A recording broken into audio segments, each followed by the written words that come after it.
I played through Super Mario 3D World in early 2015 expecting yet another easy adventure. I mean, I kinda got that mentality from the new Super Mario Bros. Series. But you know what? While most of that adventure was indeed easy, I was pleasantly, and unpleasantly at times, surprised to find myself really worked up in frustration at various points. Aside from all the shit that I hate about it, that list is long by the way, there are still plenty of levels that I just found genuinely hard. So here is my countdown of the top 10 hardest levels in Super Mario 3D World. Remember that this is based on my opinion. I'm sure a list like this has been done before, so I'm only hoping that someone else didn't have the exact same list as me, or at least thought of another level that made them rage. Oh, and spoiler alert, I guess. Mystery House Marathon. The only mystery house in this list. It's not really all that difficult, but it demands an insane level of perseverance as this level has 30 green stars to collect. You know how in the Captain Toad stages you have to collect all the green stars in a level to complete it? The mystery houses work the same way, but they also provide some leniency, as even if you don't get all the green stars in one try, you still get to keep what you do collect. Most mystery houses have 5 green stars, some have 10, but the final mystery house has a whopping 30. And to actually beat it and have your character icon represented on a gold flag at the hub world type thing, you have to collect all 30 in one go. For each new green star you collect, the pitch of the chime that you hear gets higher and higher and higher. Does that make you nervous about missing the next star? It should, because you only get 10 seconds to nab every star. Well, more like 11 to be realistic. But still, if you're trying to memorize such a high number, it's pretty difficult to keep track of what comes when. There's certain stars that require certain power-ups, and the game is generous enough to supply them to you at the right time, but that doesn't stop the clock from ticking. You gotta get that power-up and then hot-foot it. You even gotta fight Boom Boom for 1 star. Well, granted, this one takes only 1 hit to kill, but you gotta do it fast because this dying animation takes up half the time they give you to get the star in the first place. When you finally reach the final green star, which I hope you don't miss, they give you yet another stamp to collect, which I also hope you don't miss. Can you breathe a sigh of relief now? Good. A Beam in the Dark. From a house full of green stars to a house full of the haunts. A Beam in the Dark might not be as spooky as Shifty Boo Mansion. Instead, it just might make you rage. Hard.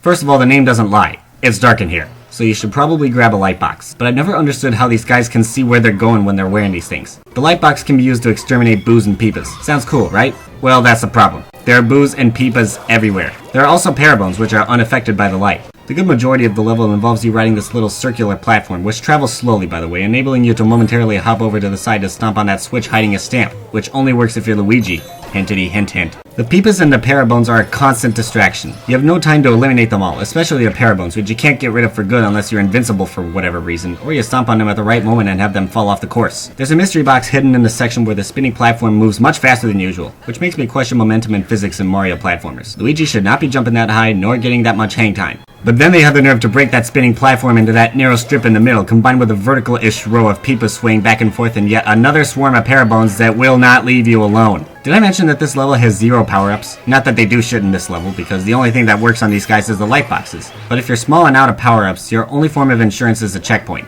And even if you're big, take the checkpoint anyways. It's there for a reason. Rammerhead Reef. Let's see. Underwater, things getting in your way, things going all over the place, indecipherable patterns, almost running out of time, hard to reach secrets. What more could you want? If you hate underwater levels like I do, you'll be delighted to know that this is the only underwater level on this list. What sets this level apart from other underwater levels is that this one has much more shit to avoid. I guess these things are the Rammerheads. Why else would the stage be called Rammerhead Reef? They move in a really inconvenient pattern. You might find them chilling at the top of the screen and think, okay, I gotta get down here. But then they move down too and ram right into you. There's no end to them either. They keep coming in a single file line and try to obstruct your path by moving up and down. The only way to beat them is to get to the end of the section. At the same time, they make it very hard to get to your secrets, either by guarding the tight spaces that contain them or dragging them behind you, because unfortunately they can swim faster than you. They're sharks for fuck's sake. The only above water section in this level, aside from being the only one in which I can actually get a move on, has nothing but a bunch of coins and a fire flower, which you need to bust some mines. Then there's a section in which they spin around in circles in an area that's already a circle just big enough to hold them. Could they make this stage any more claustrophobic? Oh god damn it! Oh, looky what's gonna happen. I'm gonna run into one of these rammerheads because either I couldn't swim up fast enough or I couldn't drop down fast enough. Oh come on, not at the flagpole too! Can't I catch a break? Broken Blue Bully Belt. Blue lava. Much hotter than orange lava to the point where it actually gets to be cold. Whoever invented this concept should be burnt at the stake. This level is the evil cousin of Boiling Blue Bully Belt, and surprise surprise, the first of quite a few evil cousins on this list, because apparently their original incarnations weren't hard enough as is. This stage is all about getting from safe zone to safe zone, with the areas in between consisting of small platforms that rise and fall from the blue lava. Here's the thing, in the original stage, these platforms were much more numerous, so to get anywhere here requires a string of well-timed jumps, as well as a super leaf which they're generous enough to provide early in the level. Even when you reach a safe zone, an enemy or two might be awaiting you there, be it parabones or splorches, which remain orange amidst all that blue lava. Holy shit, you can stun splorches with your tail. Yeah, that doesn't make much sense. I'd say he's hot on our tail! For some reason, there are no bullies in this stage. I'm just saying. It's kinda weird. The green stars are placed very precariously. Just reaching them is hard enough, even as a tanuki. By far the hardest part is where you have to jump on the long string of rising platforms that are distance apart from each other. They give you zero time to dilly-dally. If you're short by a step, you'll fall into the lava and die. There's a very good chance of getting hit anywhere throughout the stage, so I recommend bringing Princess Peach along if you're playing this level for the first time. Her hover ability allows her to reach distances that the rest of the crew could only hope to achieve. Not to mention nabbing that last green star requires you to hang on to that tanuki suit if playing as your regular damsel in distress doesn't fly with you. Hell, reaching the flagpole is hard too. You gotta hot-foot it across the platforms, and if you waste a step, you're as good as dead. Faster Fort Fire Brothers. Oh hey, another blue lava level. Someone is really paranoid. This stage is fast. Faster than fast. You're given a start time of 30 Mario seconds, but you can add to your time by grabbing the many plus clocks that are scattered across the level. You know what my thoughts are on this. In my opinion, Nintendo took a concept that actually worked in Galaxy 2 and gradually ruined it, which is why I hate this level as well as Night Falls on really rolling hills. If you know what regular Fort Fire Brothers is like, this level is practically the same thing. The major difference being the time limit, and a minor difference being the replacement of the green stars. They're expecting you to drive fast, take chances, but what really irks me is that two of them are pretty much in plain sight, while the other star is hidden away above the thwomp area, which they totally expect you to skip because that clock is ticking even faster than these Fire Brothers. Like, what the hell's the matter with these people? I don't got time for that, and they know it. Which is why they put it there in the first place, is what all of you are saying. And I get that, and I know they've done this before in past games, but that just adds an unnecessary nerve-wracking feel to an already hard level. I also hate how going through clear pipes doesn't stop the clock at all, unlike the regular pipes. If you take this clear pipe with 10 seconds left, you will run out of time. And of course, they don't give you checkpoints. Rolling Ride Run. Have you ever wanted to test your character's balance by keeping him on a platform that rolls around and threatens to push him off? Me neither. Unfortunately, they have the nerve to shove this one in your face and then force you to complete it since there's no other way to advance the game. The name of this level speaks for itself. It's full of rolling platforms, which are your only way through the level. They act like those spinning gears from past adventures. To use these platforms, stand in a position facing the direction you want to go in, and they will roll in that direction. Sounds simple enough. However, playing through this stage multiple times made me realize just how uber responsive the controls can get at times. They're not broken by any means, just sometimes they remind me of how Super Mario World plays, where giving me full control of a character ends up fucking me over. You can get places quickly if you run as fast as you can, but do it for too long and you'll end up going backwards and falling to your death. The amount of shit you have to avoid hasn't decreased either, but this time Rosa Conchdoors will try to peck at you, leaving little to no safe zone around them. Ugh, fucking sting bees. They always seem to appear only in those really platform-esque levels. Yes, Johnny, that's a word. Not to mention you unlock Rosalina upon completing the level that comes right before this, and right away you need to play as her for the sake of collecting a stamp. You know what, fuck this.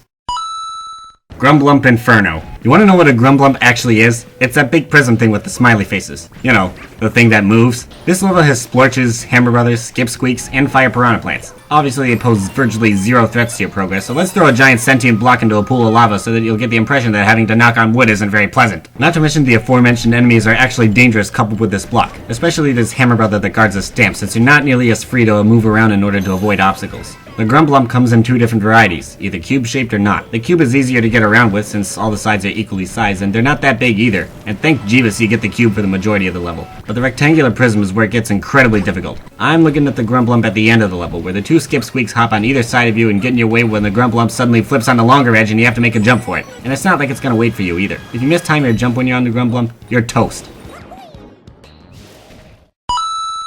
Boss Blitz. I completely understood the concept of the Boss Blitz Galaxy from Mario Galaxy 2. It's a harmless throwback for those who have played Mario Galaxy 1, but it's a whole new set of bosses for those who haven't. But I can't help but think that the developers were being a bunch of douches when this came up. Nintendo, ruining good concepts since 2011. All it is rehashing a set of 5 boss battles from earlier in the game, all of which you've probably defeated at least twice already. King Kathunk is probably the way to start if you're looking to get the easy stuff out of the way first. He never lands where his reflection says he should, so you can avoid him easily and at the same time land some easy stomps. Pom Pom is about as dangerous as she was in your first battle against her because she doesn't split into nearly as many copies. On the other hand, Boom Boom is about as dangerous as he was in your second battle against him. He doesn't have that extra shell, but he can still turn invisible, making it quite hard to tell where he is. Boss Boulder is rather difficult to even reach since he has so many boulders going at you at the same time. It would have been hella easier if it were just tossing him at multiple P-switches. And then there's both King and Queen Histocrat. Yeah, I guess playing one Histocrat doesn't justify being awarded a green star anymore, so needless to say, this battle will take a long time. You can play any of these bosses in any order, and when you defeat one, you get a bunch of coins. Yeah, grab them all and watch the time rapidly deplete. You start out with 500 Mario seconds, which I think equates to 200 real-time seconds. But what's better than playing 5 bosses in 200 seconds? Why, of course, tacking on a 6th boss. And of course there has to be Motley Boss Blob, this time painted in red gold, assuming that's a real color. And all he does is make shockwaves. Sooner or later, you're bound to get hit.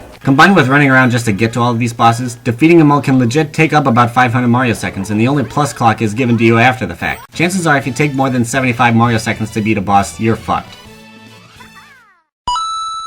Cosmic Cannon Cluster, or as I like to call it, Cosmic Cannon Clusterfuck. This is the epitome of everything I hate about Super Mario 3D World. Switchboards, parabones, cannon boxes, auto-scrollers, being underwater, more switchboards, more parabones. Anyway, this level finds tons of ways to annoy you, such as these switchboards that go way too fast. I know it doesn't look like that now, but these parabones that don't stop chasing you. Not to mention they love getting in your way right when there happens to be a stamp in plain view. These walls that you can break with the cannon box because you think there might be a secret behind it, only to find yourself running face first into a goddamn spiny. You have to rhythmically jump on these cannonballs with the right timing and at the right height, or you're not going to get very far. How about another switchboard, where the only way to advance the level is to hit a switch block in the distance by firing a cannonball at it. And if you don't back up the switchboard fast enough while you're going for that green star, you're gonna rage. And I gotta love that point where the switchboard slides down a series of ramps very fast while tantalizing you with a series of coin rings. Oops. Forget what I said about the underwater section. It's the easiest part of the level. You can cannonball your way through the whole section. It hides an easy to reach green star, and if you fire at a row of opposing cannonballs, no matter which ball you hit, they all explode at once, which is very satisfying. Not to mention, after the underwater section, you get a checkpoint. Oh, precious checkpoint, how I missed you so. And the level itself is the last one in the Star World, so once you beat it, you've completed the game. Oh, wait. Champions Road. Okay, is there anything I can say about Champions Road that hasn't already been said? This level has everything, which it better, considering this is the actual last level in the game. I mean, unless you count Mystery House Marathon and Captain Toad's Fiery Finale as actual levels, in which case the juries sell out, I guess. I didn't pay the manufacturer's suggested retail price of $59.99 just to finish the adventure on a casual stroll through the Star Festival. Let's see.